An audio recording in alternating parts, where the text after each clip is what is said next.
Welcome to the inaugural edition of Randy's Corner and my dusty garage. My project today is an update of this rocking horse that was built by my father-in-law for our kids many years ago.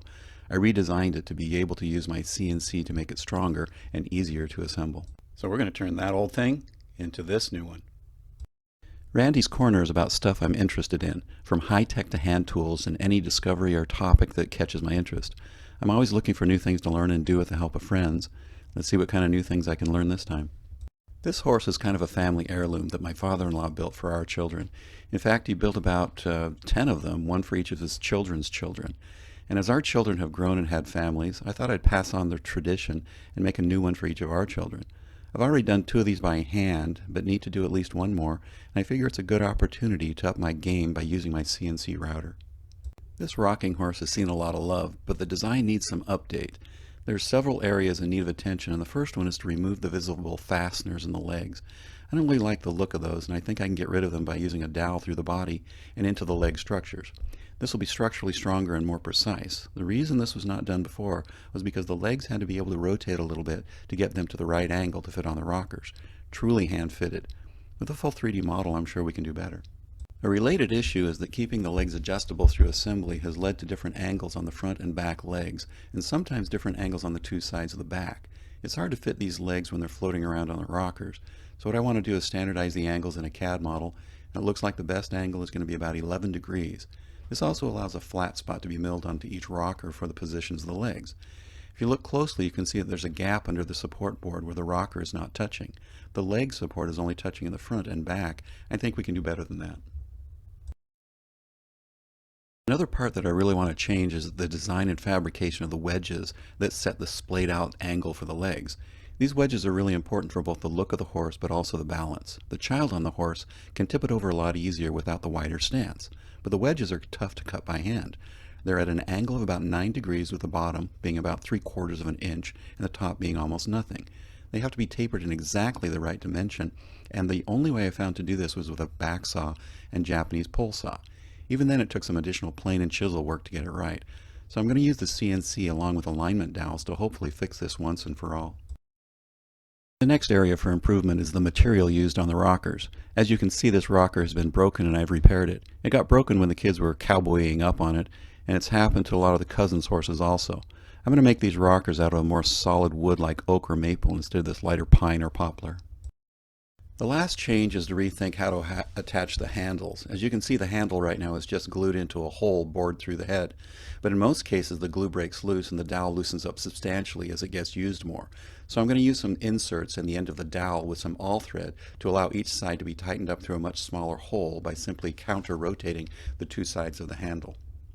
The CNC I'm going to be using is this one. It's called a mostly printed CNC because the major components are made on a 3D printer. It's a good, inexpensive, and reasonably robust design. All these parts came off my 3D printer, and it's built with stainless steel tubing. The X dimension is long enough for the rockers, although my first build required putting the rocker at an angle, which you'll see later. It's been a great CNC for many projects, and you can see a couple of smaller things I've done with it as well. It's not the most powerful or even the most rigid, but I think it will still make a major difference in the rocking horse construction. I do have to say that having a CNC router has been a serious capability upgrade for my shop. Some years ago I found a booklet with a design very similar to the one my father-in-law used, and I used a drafting program, TurboCAD, to lay out each of the pieces. I was able to get everything but the rockers to fit on an 8-foot long 1x12. I found a surprise with one of these when I found that instead of the nominal 11.5-inch width on my 1x12, I had 11.25 inches instead. That's why there's 2 different layouts. So I needed to convert my 2D design into a 3D design and decided to use Fusion 360 as the design tool. The first step was to put all the shapes in a sketch, which allowed me to set up parameters to dimension it properly and fix all the angles for the legs and rockers. I was then able to extrude each of these shapes into the Z dimension and assemble them into a 3D model that gave me the visual I needed for a final fit and finish. When you see this model come together with the wedges, leg angles, and other parts, including the dowel positions through the body and into the legs, it's really just kind of magical. It was then just a matter of taking each of these shapes, setting them up in the CAM workspace of Fusion 360, and feeding it to the CNC. Cutting out all the different rocking horse parts was actually pretty simple. Most of the flows were simple contours with just a couple of parts requiring anything more complex, such as the angle on the bottom of the legs and the wedges. But what you see is the ability of the CNC to actually cut these parts very precisely and quickly that makes such a difference. After the initial investment of time for the model and flows, it was much faster than doing it by hand. I apologize for the less than stellar video quality here. It was before I had a good webcam attached to the CNC to monitor jobs. It's interesting that this CNC is controlled very much like a 3D printer, and it's even running the Marlin firmware. The post-processing is done in Fusion 360, and the G-code is downloaded and run using Octoprint, which runs on the Raspberry Pi host computer. This makes the machine extremely accessible, and it even shows up on the same network as my PC, so transferring files is very simple. So what you see here is the CNC facing each of the wedges. I did this in both dimensions, up and down and side to side. Afterwards, the result was really stellar. All I did was hit it just very briefly with 220 grit sandpaper, and these wedges fit perfectly. So I finished all the machining on the CNC machine, and you'll notice that I have a lot more of these wedges than I need for one rocking horse. Well, that's because I decided that since the CNC machine is so useful in mass producing parts, that I probably shouldn't just do one. Besides, I'm likely to screw at least one of them up, and I have two backups then. These wedges came out, I gotta say, really nicely. I'm very happy with how they look. I mean, there's a little cleanup and sanding you have to do, but after I cut them out of the tabs and out of the fixture, they fit very, very nicely. So the next thing I'm going to do is to take all these different parts and wedges. I'm going to clean them up a little bit more. I'm going to, and since the legs on these had a first hole drilled by the CNC machine, if you realize what's going on here, you gotta understand that has to be cleaned up as well, because the leg is going to end up with an angle to the body. And that angle is set, of course, by the wedge. The problem is that the hole in here is not orthogonal to the face. It's going to have to come in at this angle. So you can make them like this, and then use the angle on the wedge to guide the drill so that it can clear those holes in the stock. If I do that to the right depth, then I can extend the dowel in through the body of the horse and have these aligned and glued in so that it's very, very strong. So I'm just going to do that with all these angles and all the legs that have been cut out.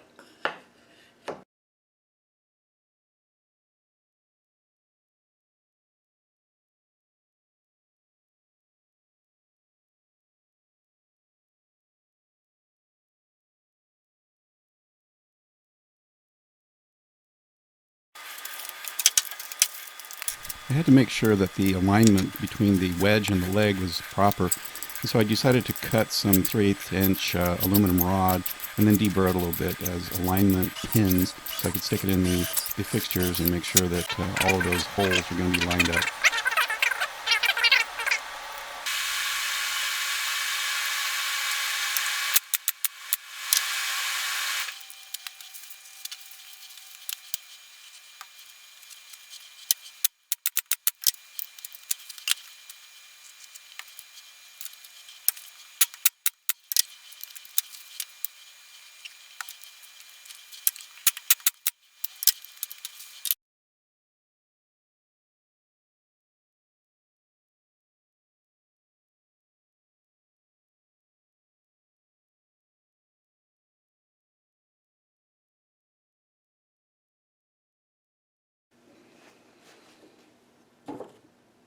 Okay, so those cleaned up really pretty nicely. I'm pretty happy with that. They look all fairly uniform. That should fit nicely on the body of the horses. Late last night, I wrote myself a note. I need to make sure that I round off the edges on the router, because I could easily forget that in my enthusiasm to get everything glued up. So that's what I'm going to do next.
I decided I should mute this portion of the video because it's just a router at high speed going around and cutting out wood. We've all heard that, and it hurts your ears.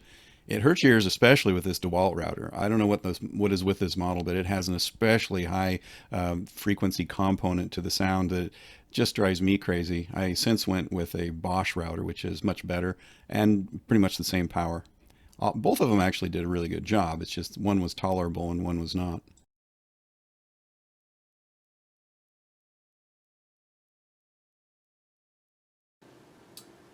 I was able to finish up the rockers for the rocking horse, and I've got them laid out here.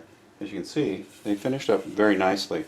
The one big advantage that I'm finding with the CNC machine is that I'm not spending very much time doing the the cutout sanding. The edges are so precise that all I'm really doing is taking off small deviations or tool marks that really are of not very deep impressions on the wood or anything. I've lined these up so that I can mark the two positions for the spanners. Now you can see, I'm not sure if you can see it on the camera, but you can see that in the 3D model there's a flat spot right here between these two marks goes across on these guys, and the same thing up here. And that's so the spanners will actually fit. I'm going to go ahead and mark these for the flat spots, and then we'll go from there.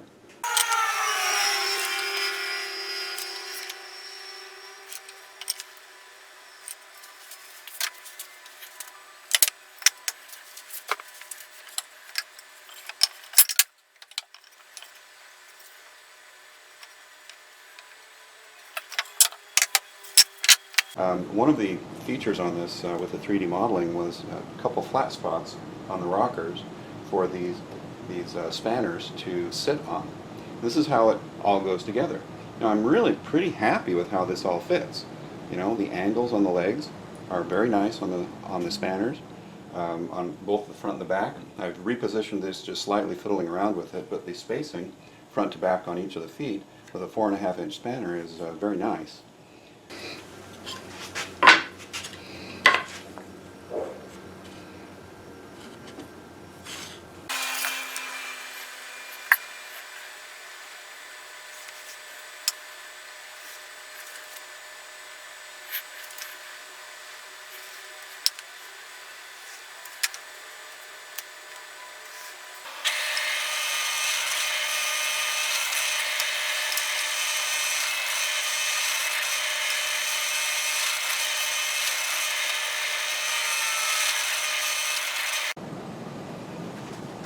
When it comes to putting screws, I'm going to be using some sheetrock style screws in this to put it together.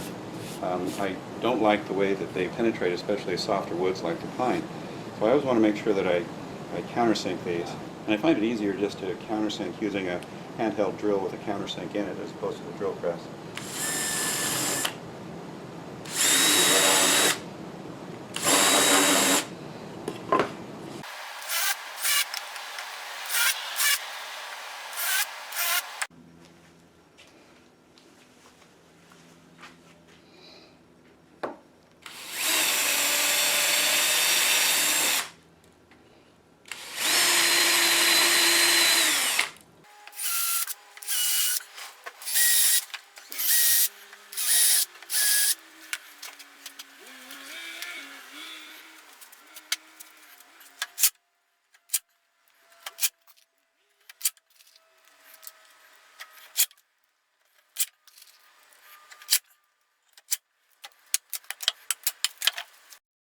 Well, that's the final assembly, and they're looking all right. So now I got to put the handles in the right way.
The handles are on, the horses are rocking, nothing's rattling around. I finished the final sanding. It's on to paint.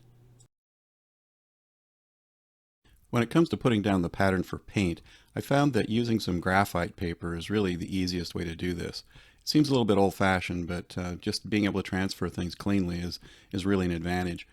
Some of the papers you can get, though, are blue or dark blue in color, and they usually have a wax-based composition. Those can interfere with the paint.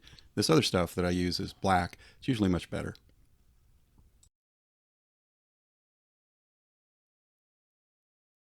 One of my granddaughters helped to paint the horses, and she learned a lot about painting, what to do and what not to do.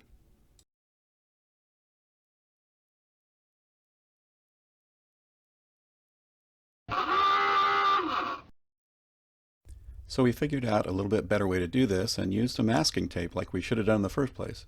Got it. Nicely done. These are the final touches for the paint. We finished the heads, painted the seats, painted the rockers, and then I covered it with a couple of really tough coats of polyurethane. I am really happy how these horses came out. Using the CNC to cut all these parts cut probably 50% of the time out of how long it took to build these. Plus I got much better materials out of it and much better fit. I've never had dowels come together in a design as cleanly as they did here. It was just like snapping Legos together when I put these legs on the body pieces. I'm definitely using this approach in the future. Of course, this is all dependent on how it's used and what the kids think. Well, it looks like the customers are satisfied. This is what makes it all worthwhile. You can easily see that I'm not a professional filmmaker, but I hope you found some inspiration for some adventures like I have watching so many others' videos. I'll likely do a few more of these covering a variety of technologies and materials, and we'll see how it goes. See you on the next one.